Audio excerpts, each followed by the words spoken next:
So, good morning. I've just been recollecting memorable deaths and good deaths. And then I try to recall the best death that I can remember. In fact, I wasn't present for this death, but it something that I read about and has always stuck in my mind. And it was the death of the founder of one of the two founders of the monastic tradition to which I belong. And Luang Pu Sao died in 1941 at the age of 80 or just over 80. And at that time, he was living in Ubon, which is about 600-700 kilometers to the northeast of here. And Ubon in 1941 was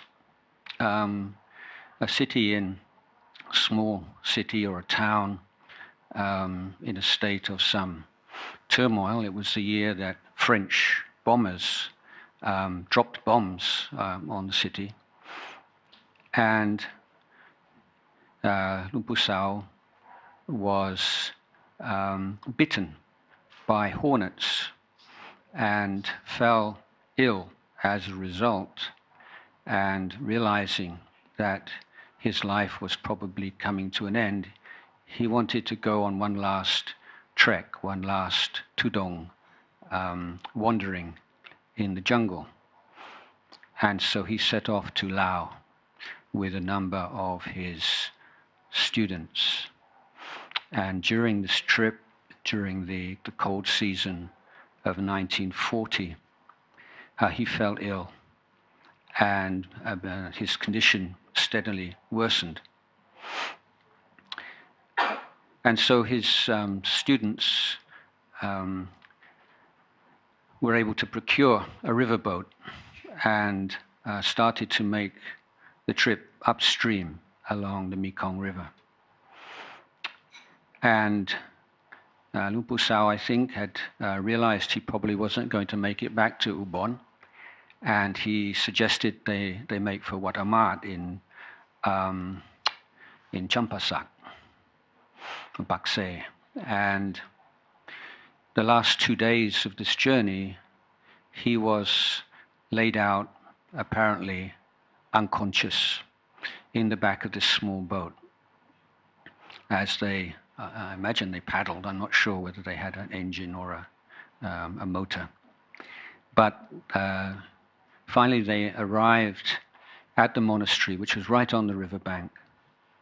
And as the boat moved towards the jetty, he opened his eyes. He said, "Have we arrived?" And they said, "Yes, sir." And he got up, he pulled himself up and put on his robe, and his students, the young monks, helped him up off the riverbank and into the boat, the Uposatha hall, the main ceremonial hall of the monastery.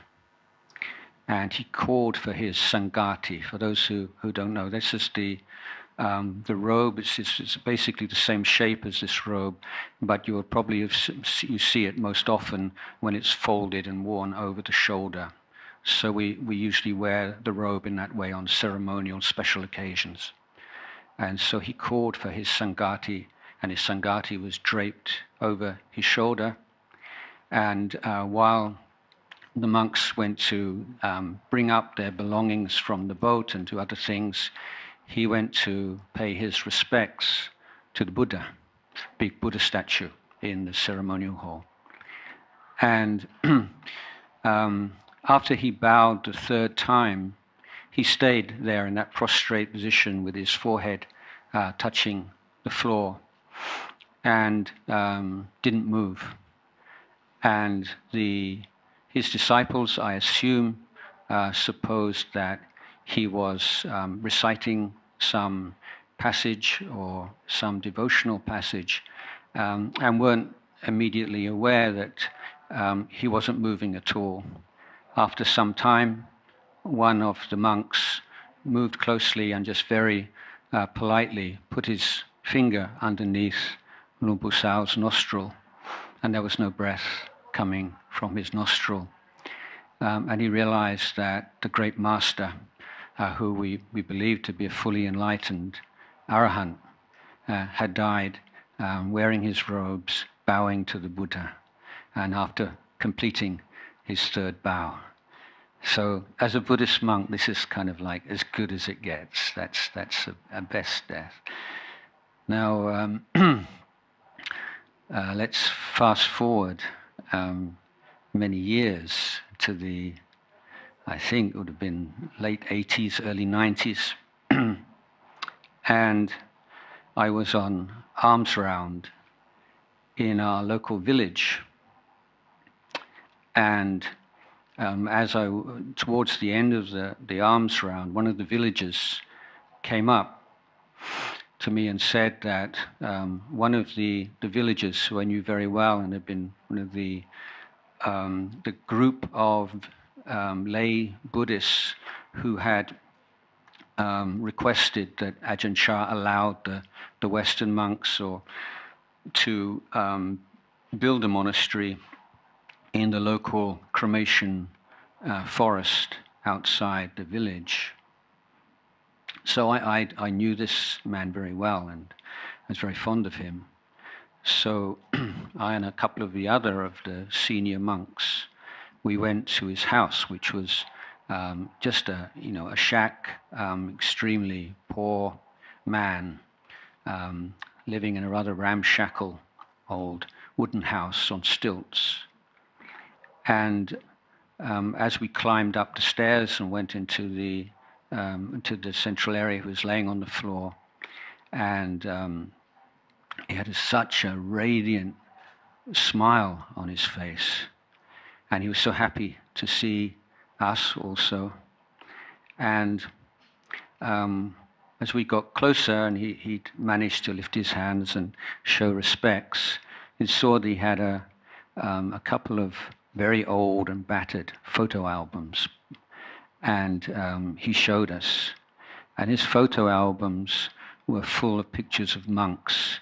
And over the years, so many Western Buddhists had come to spend time in the monastery, and many of them had taken photographs of him and me and him and Ajahn Sumedho and other senior monks, and him in front of this monastic building and that monastic building and outside the gate, and putting food in monks' bowls. And they developed a film and given him one of the photos, and he'd made these albums. And the last days of his life, he didn't have it. He had one family member, an adopted son, who would nurse him. But the thing that gave him great joy was looking through this photo album. He could just spend hours and hours remembering this monk and that monk and all that. So it was clear that his mind was in a very wholesome, beautiful state by recalling the good things that he'd done in his life, the things of which he was proud, things which made him happy. And so this was, I think, the first time I really picked up on the importance of encouraging people at the end of their life to consciously cultivate memories of goodness and good deeds that they had performed during their life. And it's a thing that could, in the midst of even quite serious physical pain, and this was, we're talking at a time where, I don't know, he might have some, bought high or these little caffeinated aspirins or something as the extent of his pain relief. And yet he was really radiant. The other the other occasion that comes to mind was a few years after that, and a couple who were very strong and constant supporters of our monastery had a little house out in the rice fields. And the wife had cancer and had some treatment, and it was obvious that she wasn't going to get better, and so she came back to die at home. And I would go over every day and spend some time there. And I was there right at the very end of her life. And she was laid out on the floor on a mat, and her husband, her children, and her children's parents, grandchildren, everyone was in this big room. And one person was massaging a foot, one person was holding her hand, one person had a fan and was just keeping her cool. Husband was right there on one side of her, I was on the other side, giving her encouragement.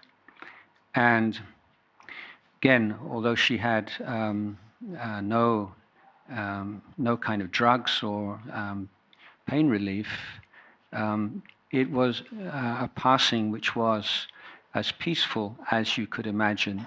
And to see the value of having being able to pass away in your own house, in the midst of all your memories, and with your family all around you, and with your teacher, your spiritual teacher there to encourage you. That also seemed to me to be a very good death. And sometimes in speaking with the local villagers, rice farmers, and very, very poor people, I said, I would say things like, don't think that being rich, is always such a good thing. I mean, I'll be frank, it is often a good thing. Let's not mince words. When you've got a lot of money, you have a lot of advantages. But one of the advantages of being poor is that you can't afford to spend the end of your life in an ICU unit in a private hospital. And there are very few rich people that can die in such a good way as all of you do. And so this wasn't just sort of trying to comfort them or look on the bright side of life kind of reflection, but I really felt that it was true. Having seen many wealthy people pass away in a very upsetting way. And I would say, in fact, that in Thailand, that we can say there are elements of popular Thai culture these days, elements which are regrettable, elements which are even deplorable. But there are also elements of Thai culture which are wonderful, and which I think we can often overlook.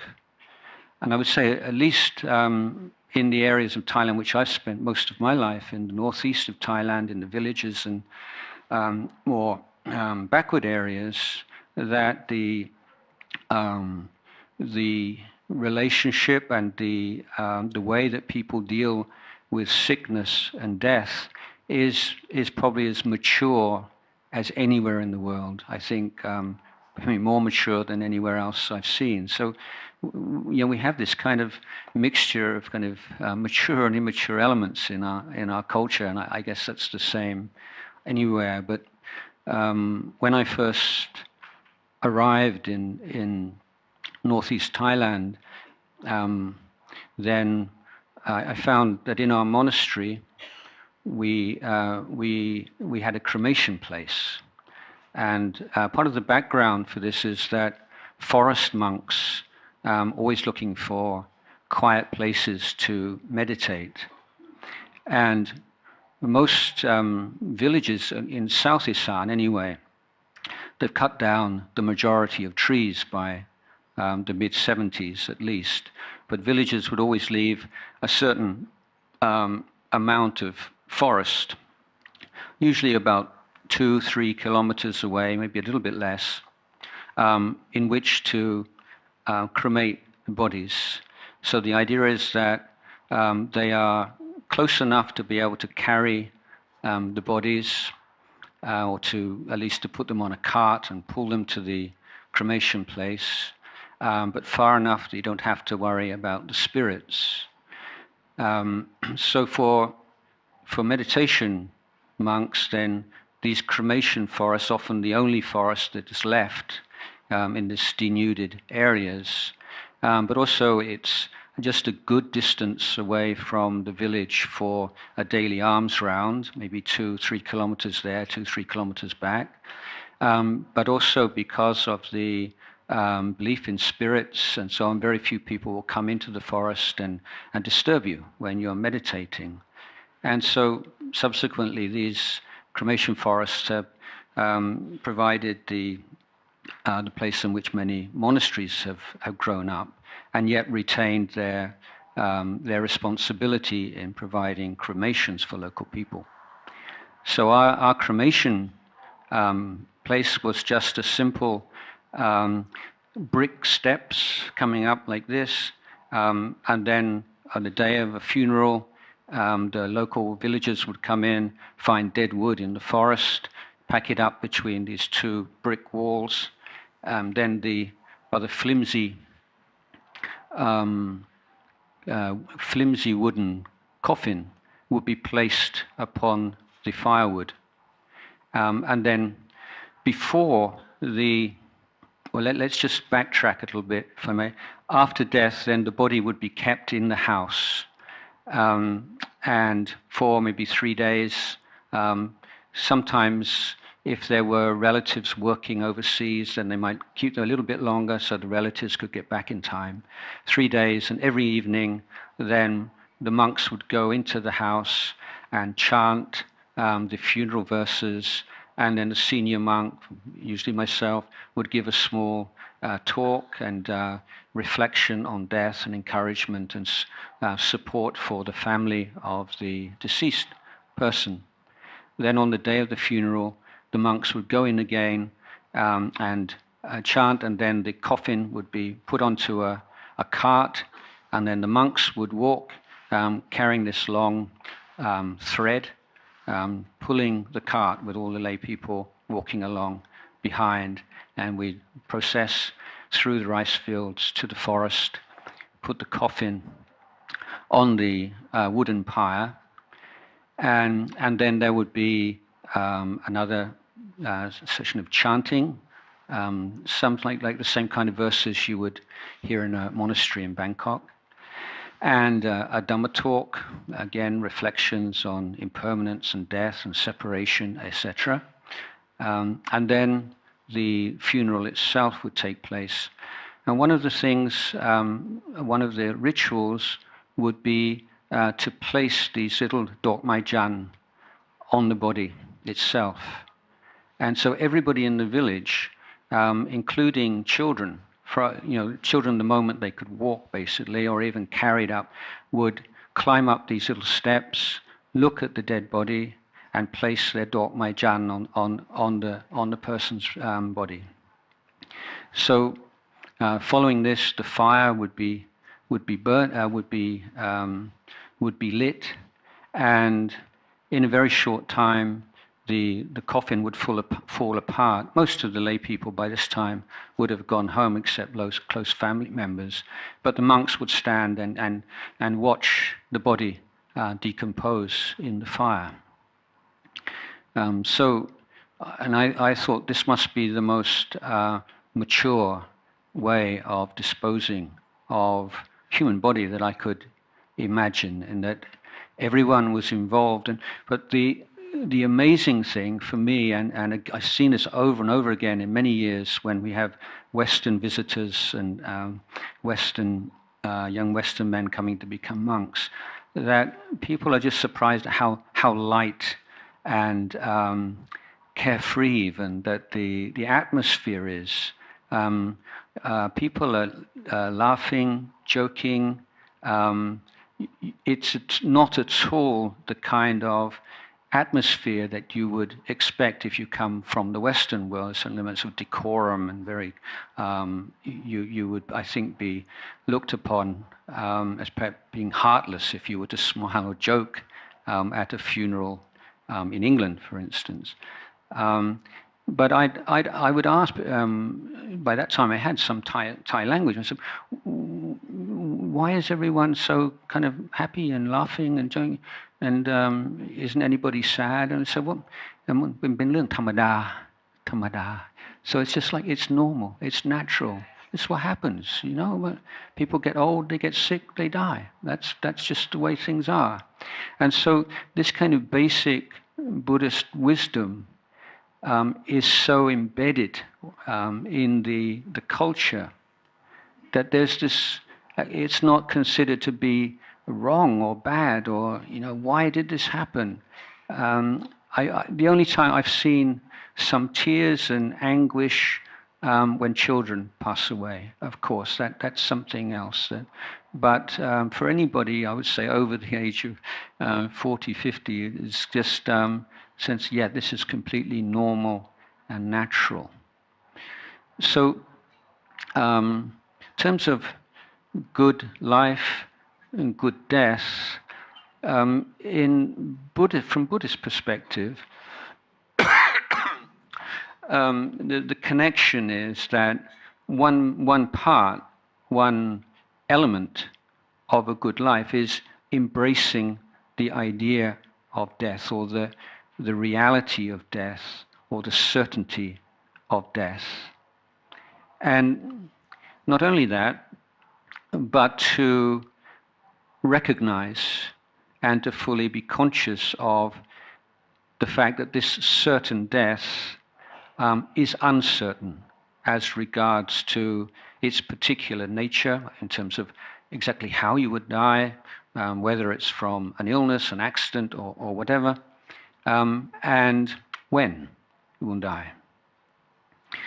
So the Buddha put great emphasis on the importance of making conscious to ourselves regularly, again and again, the basic facts of human existence. So it's really not controversial that all of us one day are going to get old and sick and die. There can be no argument about this. But the willingness to allow that to nest in your mind and to reflect on it and to make it conscious, and not to react against it or to repress it or to brand it as being morbid. This is something else. And so I think we can see without too much difficulty that there are certain things that we take on as beliefs or as perceptions that we would say, yes, I agree, that's definitely true. But that we're only able to live according to those beliefs or sustain those beliefs at a time in which we don't feel emotionally threatened in some way. But at the moment that there is some strong sense of fear, anger, aversion, then often these thoughts and beliefs disappear from our mind as if we'd never heard them before. An obvious example that Buddha teaches that separation from everyone, everything that we love and cherish is inevitable. Again, this is surely not controversial. And most Buddhists, at least, will say, yes, I've heard this, and I'm aware of this. And when we see other people in a state of bereavement, or having been separated from a loved one, or had some great loss in their life, then we can even feel confident enough to give them some advice and support with these very words. And yet, when that thing happens in our own life, we find ourselves totally incapable. The words just seem meaningless. So I think the point here is that we can accept thoughts, ideas in a rather superficial way, and assume that somehow they're a part of us, but they're not. And this is somewhat of a digression. One of the great obstacles to learning, this is in education field, is what they call the fluency illusion, where you read something and you underline it and you highlight it, and then you think you can remember it, but you can't. So there are many ways in which we have a distorted idea of just how much we have absorbed of information and ideas, but particularly in what the sense that we're talking about right now is a sense of who we are, what life is, what makes sense, all what we need to do, and it's really important, fundamental issues that we only have a very superficial grasp of them, and which will disappear in the event of strong emotion. So the question is how to integrate this kind of wisdom in the sense of something that we've heard, which is true and useful, that we have remembered, at least in a superficial way. How can we integrate that into who we are and how we respond to situations? So many years ago, I had the occasion to spend some time with one of the great Thai monks of the modern era, Ajahn Buddhadasa, in south of Thailand. And I asked him, what is mindfulness? Okay. And he said, I'll say this in Thai first, okay? Sati ku banya tan. So what this means is, it's what mindfulness means when your wisdom, when your understanding of something is right there when you need it. That's what mindfulness means. Banya tan. And so this is the importance of developing what we call mindfulness. And mindfulness these days this word has developed a whole kind of new life of its own, and used in a non-Buddhist context in a number of different ways.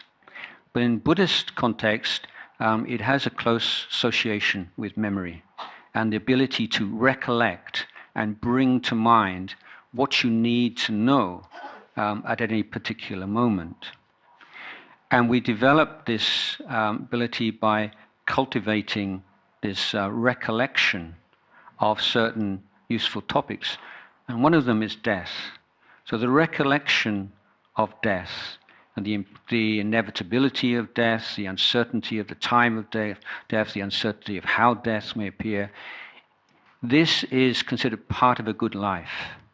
A good life is one which encompasses the understanding, encompasses the truths of inevitable aging, the understanding that sickness and ill health is natural and normal. If we get sick and then we start to say, "Why me?" then the question, the answer, Buddhist answer would be, "Why not? Why do you think that you should be free of sickness?"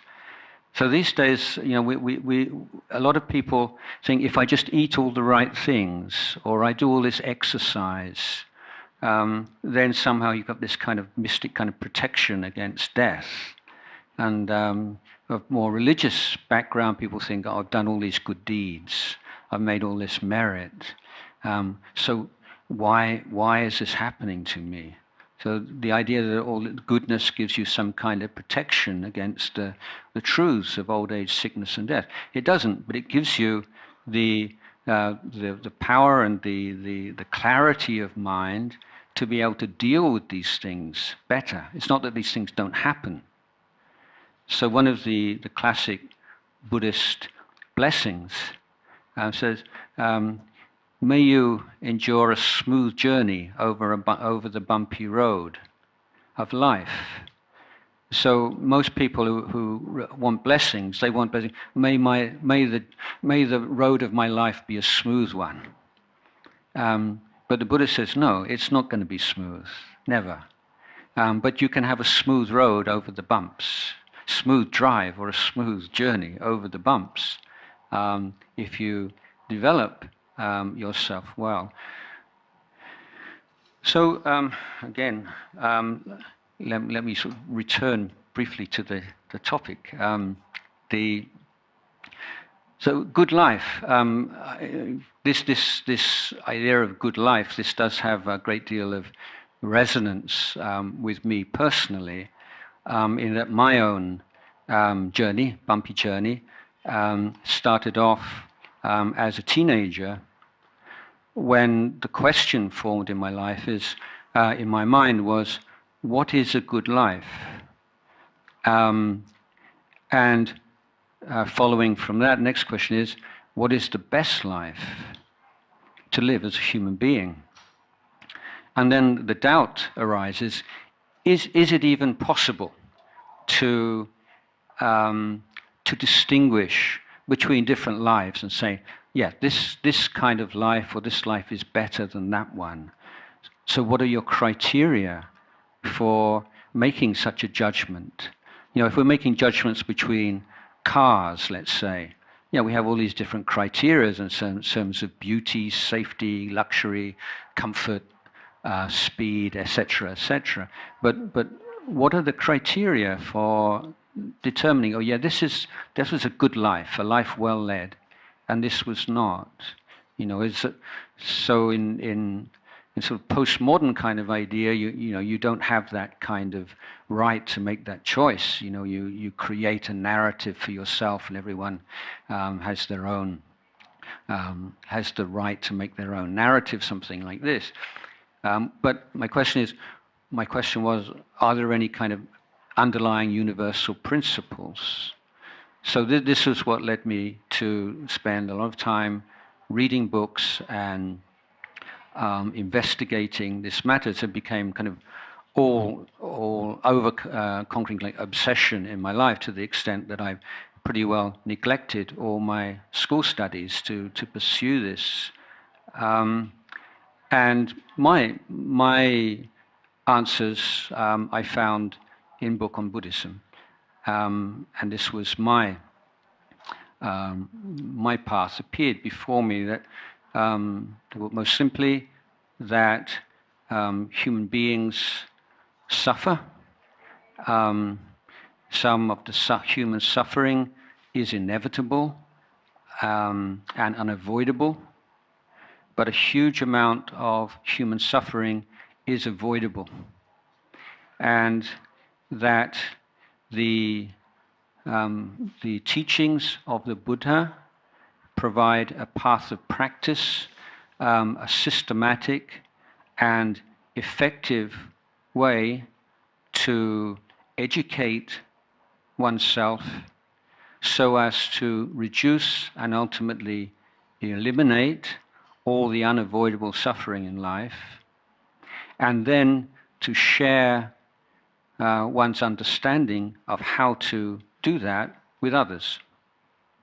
That for me was the answer, the path that I embarked upon. Of course, at that time, 15 years old, I hadn't yet really formed the idea of becoming a monk in Thailand. But this was the first steps. And this idea of a good life is embodied in one of the phrases that we find in one of the very common chants, one that all of the Thai participants here will be familiar with at the end of any ceremony, any dedication of offerings. We recite เพื่อประโยชน์และความสุขของข้าพเจ้าทั้งหลายตลอดกาลนานเทอญ So this is เพื่อประโยชน์ for the benefit เพื่อความสุข for the happiness ของข้าพเจ้าทั้งหลาย so it's ข้าพเจ้า and everyone else ตลอดกาลนานเทอญ long term. So this is our dedication as Buddhists. We're interested in creating benefit and happiness for ourselves and for others in the long term. So this is good life in Buddhism, expressed in a phrase that we're all, I think, very familiar with in Thailand. So one of the very lazy intellectual mistakes that is so common these days, even amongst otherwise quite rigorous thinkers, is to assume that there is something called religion. And you see people saying, religion is like this, and religion is like that, as if there's this one thing called religion which shares the same common properties. Now, I think that it is reasonably legitimate to apply that way of thinking to the religions that grew up in the Middle East, the monotheistic religions, Christianity, Islam, Judaism, for instance. They're one kind of family of religions. But Buddhism is of a different family of religions. And so it does not share many of the common properties of the monotheistic religions. So whereas very simply we could summarize, we could refer to the religions in the Middle Eastern family as essentially belief systems, and they're often referred to as faiths. I would propose that Buddhism is a different kind of religion. It is essentially an education system. So this is a radically different conception of what a religion is. A religion as a belief system and a religion as an education system. So this is very much connected with a Buddhist idea of a good life. So Buddhism considers that the human birth is a wonderful birth. It's extreme good fortune to be born as a human being. And the reason for this is our capacity for education, our capacity to learn. We can, as human beings, learn new things right till the end of our life, to the very last breath of our life. Certainly our capacity for learning shrinks as we get older, but it never disappears. And as a Buddhist, we say this is the essential feature. What is it that makes us truly human? So we have so many different answers to this question. But as a Buddhist answer is our capacity to learn. We manifest our humanity. We're most fully human in learning. And one of the words used by the Buddha to describe a fully enlightened being, what we call an arahant, is the word aseka, aseka bukkon, aseka bukkala. Aseka, the word a So in Pali, it's like in English, A is not, means not. And Sekha comes from the Pali word sikha, which is again linked to the Thai word siksa, and it means training or education. And the word aseka means someone who has no more need for education or no more need for training. So in other words, the Buddhist view is that everyone in the world, except for fully enlightened arahants, are defined by their need for education. They are, in other words, a true Buddhist is the most essential lifetime learner. So lifetime learning is sort of the essential feature of a Buddhist life, the good Buddhist life, someone who's learning. Now, what exactly, in what areas should we be learning? And in this, there are three main areas. The area of conduct, how we live in the world, how we relate to the people around us, our families, our friends, our colleagues, the community, the society we live in. Second area is the area of the heart, and how we deal with positive and negative emotions. So we are all prey, naturally, to anger, greed, jealousy, anxiety, depression, etc., etc. So a good life is one which we try to educate ourselves and find a way of reducing the power of those negative emotions, ultimately letting them go. We can notice in ourselves, at least in very embryonic forms, all kinds of good qualities, with kindness, compassion, patience, contentment, peace, mindfulness. And a good life in Buddhism is one in which we learn, we educate ourselves, we find ways of cultivating those positive emotions. So reducing and eliminating negative emotions, creating and cultivating positive emotions. This is the good life at the heart. And the third area is in terms of thinking, understanding, are the way that we look at the world. And so these three areas are intimately related. This is a holistic system.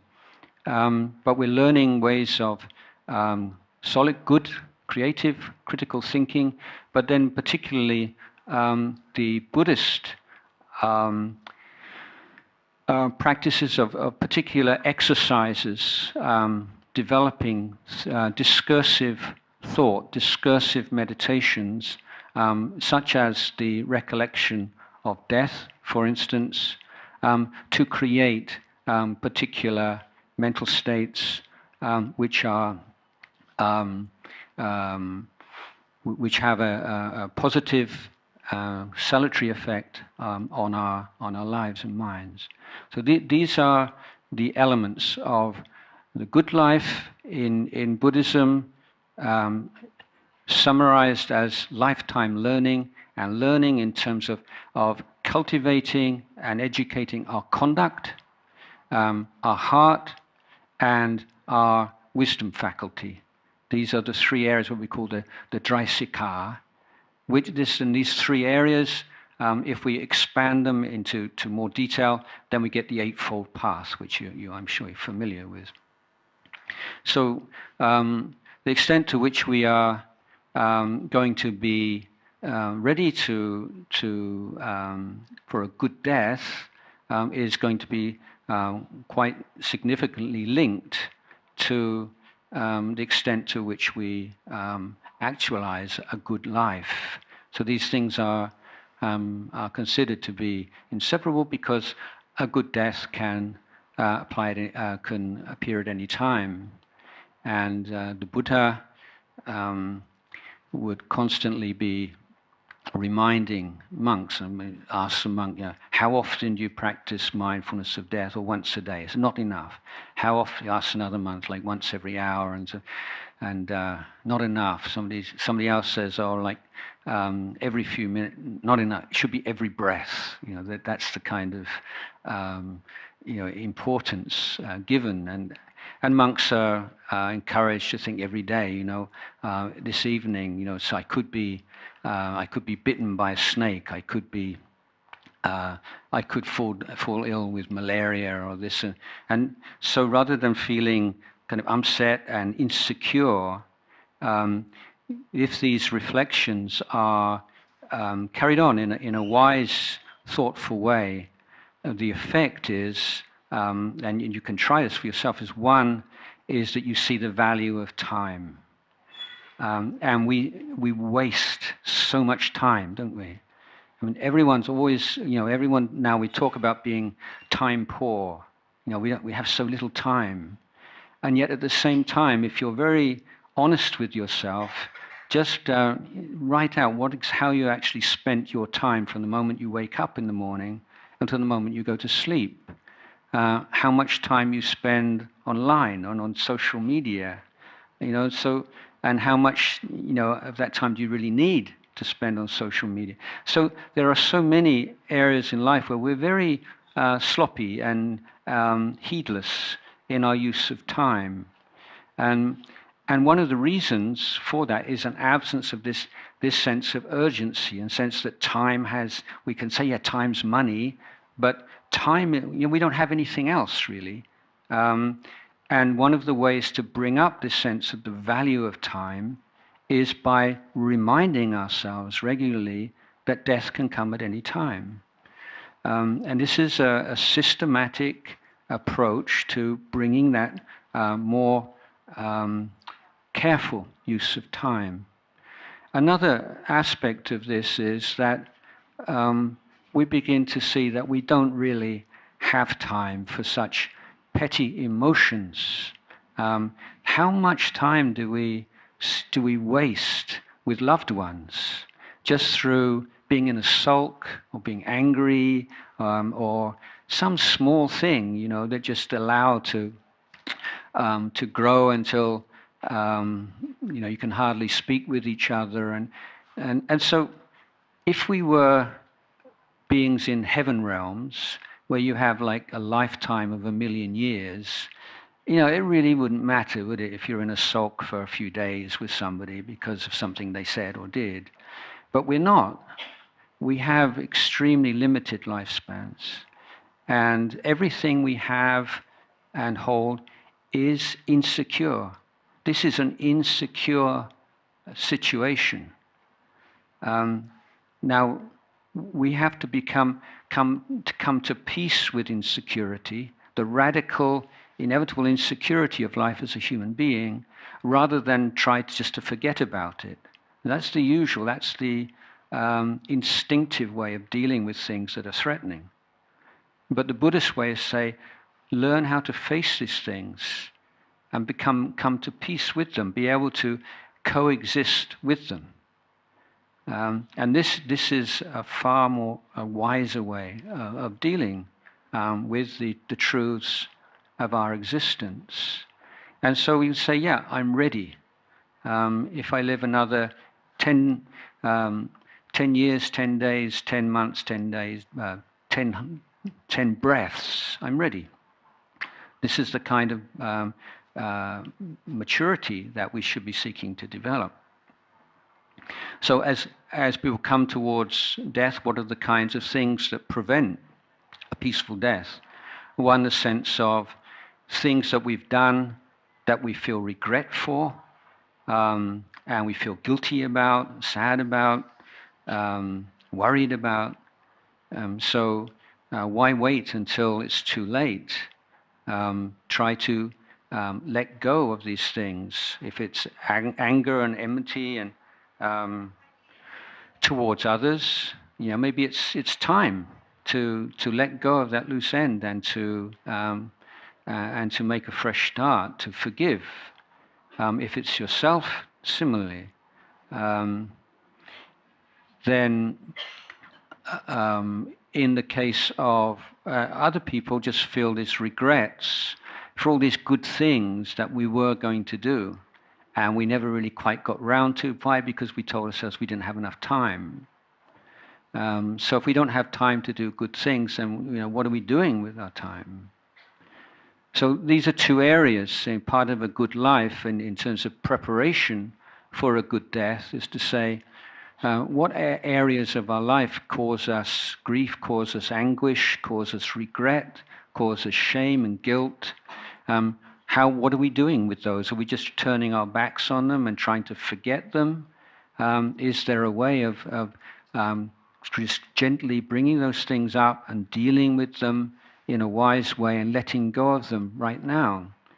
And what are the good things that we say, yeah, one day I'll do this. One day, this would be such a good thing to do. This is wishful thinking, is that, yeah, there will be a day someday, somehow. Maybe there won't. So maybe just to give some more attention to those good things. So those are two areas. One of the key drivers of this inner training, of course, is learning to spend quality time with ourselves, rather than always looking outside of ourselves. So this is one of the ironies of the modern world, is we've developed incredibly sophisticated means of communicating with other people. We can just pick up a phone, and I can pick up my phone and speak to my mother in England, just like that. This is incredible. Some 100 years ago, people would have thought that was like some kind, or 200 years, like witchcraft or something like this. So we can do all these incredible things, and yet at the same time, our ability to communicate with ourselves, to have a sense of what's going on inside of ourselves, has not developed at all. It's probably declined. And so this communication within should be surely one essential element of a good life. And the techniques, and to do this, it's not difficult, but it relies on a great deal of patience and commitment. But the simple process of choosing a particular object, let's say a physical sensation, like the sensation of the breath at the nostril, and using that as an anchor, and then you keep bringing your mind back again and again, and then your mind goes crazy, and it goes here and it goes there. And many people just say, I can't do this, it's too difficult. But there's the idea of, I can't do it, this is wrong. But no, this is actually part of it, because this is how you get to know what's going on in your mind and what imbalances there are in your life, by stopping the mind going where it wants to, and running here and running there. And you just keep bringing it back. And so you expose the power of the addiction to memory and the addiction to thought and fantasy as an escape from the present moment. We understand how greed works, how aversion works, how doubt works, how confusion works, how depression works, not through reading a textbook, but by exposing these mental states in our own minds and learning how to hold them and look at them. So it isn't the idea that meditation is you just want to get peaceful, and if you don't get peaceful, it means that you're not doing it properly, or you don't have what it takes.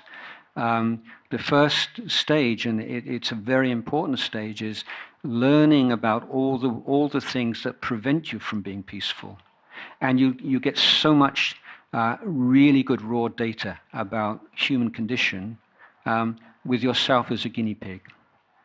And that one of the effects of that is increased empathy. You begin to understand people around you more often through tuning in and being with these kinds of unpleasant mental states, and you get an idea of how to deal with them. This is your problem solving in a very profound way during this process. So this is how you you start working with the real roots of a good life or a life which is not so good, because the roots are inside of you. And it's the techniques needed to make really significant progress are so simple. I mean, this is the point, that they're not complex. You are revealing complexity by confronting it with simplicity. So part of a good life is giving yourself time just to digest what's going on. And often people will, in the course of a meditation, will just suddenly, wow, how could I have been so stupid? What am I doing? Why am I holding on to this? Or why haven't I ever done that? You just suddenly, these insights arise just when you give yourself a little bit of time. And so just as if you read the lives of great scientists, often their great discoveries don't take place in the laboratory. They take place on the bus home, in the shower, when the brains are sort of full of all this information, and then they just relax, and there's this unconscious digestion and dealing with this, and then the theory comes up. Well, this is the same kind of thing in our lives. We're absorbing all this stuff, and all this is all going on, but we just sustain ourselves on such a superficial level that the internal digestion and processing of this doesn't go the whole way. And this is why spending time alone with yourself, meditating, is such an important part of being able to live a life which is in harmony with your ideals, and one in which you can feel a sense of, yeah, I'm happy with my life. This is a good life. But again, just to come back to this constant recollection. Yes, this is going to pass away. And one of the things in daily life is to notice the endings of things. Can you see how we focus right on the beginning of things? Something new comes up and it catches our attention. And then we allow our attention to weaken until something else appears.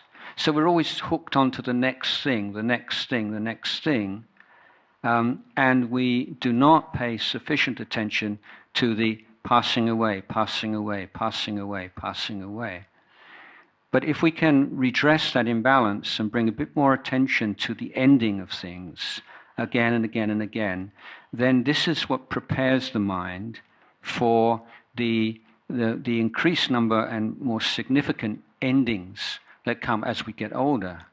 In your 40s, when suddenly your eyesight starts to go. Well, yeah, let's just, and you said that's never going to come back. That's it. You're never going to have good eyesight ever again. And this is what happens as you get older. You get to 50 and your body is never going to be better than this ever. And this, as you get older, more and more things. Yeah, this is how we prepare for aging. So I've gone past my time, and I could probably talk for a lot more longer. But just one last point is that, speaking about the maturity of Thai culture, and one thing that's just so wonderful and that we really need to sustain, is the way that we look after our elderly in this country. I don't know, I've never seen anywhere that can match the devotion that children and grandchildren and family members, the way in which they not only their own elders but others, but in terms of preparing for death, that sense of as an elderly person, as being given that attention and care and interest and respect, that is so important, that we don't want elderly people to feel that they are no longer any use, that they're just a burden on their families and the younger ones. And we have to constantly, I've said this to people, you have to worry about being a burden, because if your children are looking after you and pushing you around in a wheelchair and helping to bathe you or massaging you or taking you out for a ride in the car or whatever they're doing, they are modeling the way that we respect and we look after our elderly. They're learning, that's their model, and that's how they look after you. And this is how we transmit these values in our society. So in Buddhism, we have this word called supara, which is sup means good and para means burden. And so we say good burden. So we don't mind. You can be a burden. It's good to be a burden. We all want to be each other's burdens. We're not worried about that, but we want to be good burden. Don't try not to be a burden, but be a good burden.